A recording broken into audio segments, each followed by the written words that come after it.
On est en 1984, plus précisément dans l'Illinois. John Robinson appelle son frère Ron et lui demande d'apprendre la bonne nouvelle à sa femme.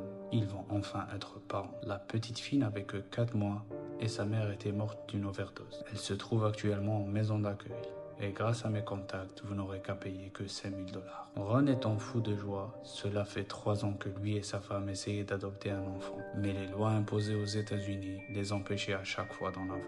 Les deux parents n'ont pas perdu de temps. Ils ont payé les $5,000, signé les papiers de l'adoption et accueilli leur petit bébé chez eux. Tout le monde disait que ce petit ange avait de la chance d'avoir trouvé des parents comme eux. Enfin, c'est ce que les gens disaient.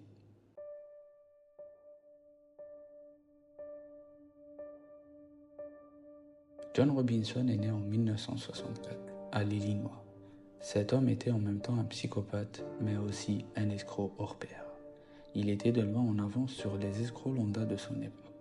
À 21 ans, il faisait le tour des écoles, des églises et des organisations, afin de récolter des dons pour des gens souffrant de cancer.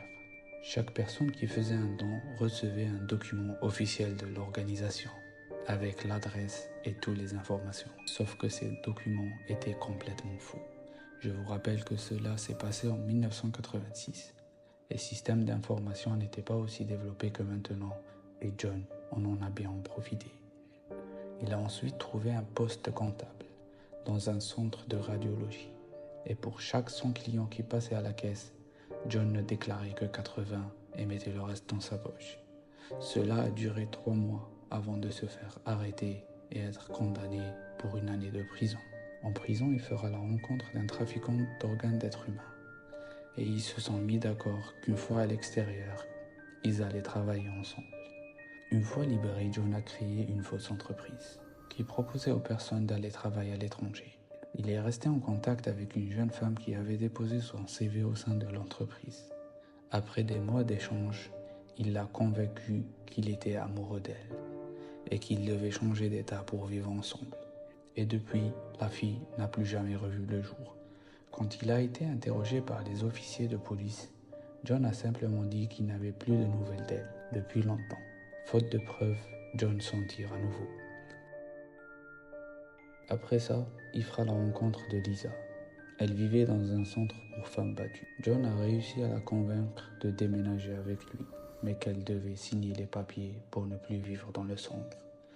Lisa, aveuglée par l'amour, elle a automatiquement signé, sans savoir qu'elle venait officiellement de donner la garde de sa fille à John. John a pris la petite fille et l'a vendue à son frère pour la modique somme de $5,000.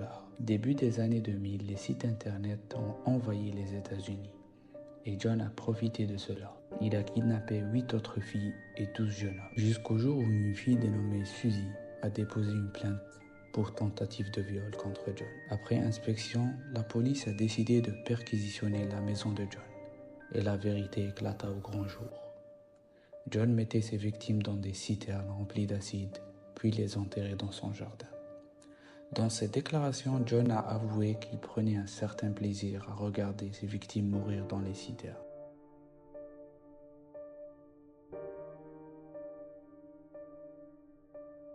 Personne de sa famille n'a voulu entendre parler de John depuis ces événements, sauf sa petite nièce, qui a toujours affirmé que sans John, elle n'aurait jamais eu de famille. Nous arrivons à la fin de notre histoire. Si ce genre de contenu vous plaît, merci de vous abonner et à très bientôt.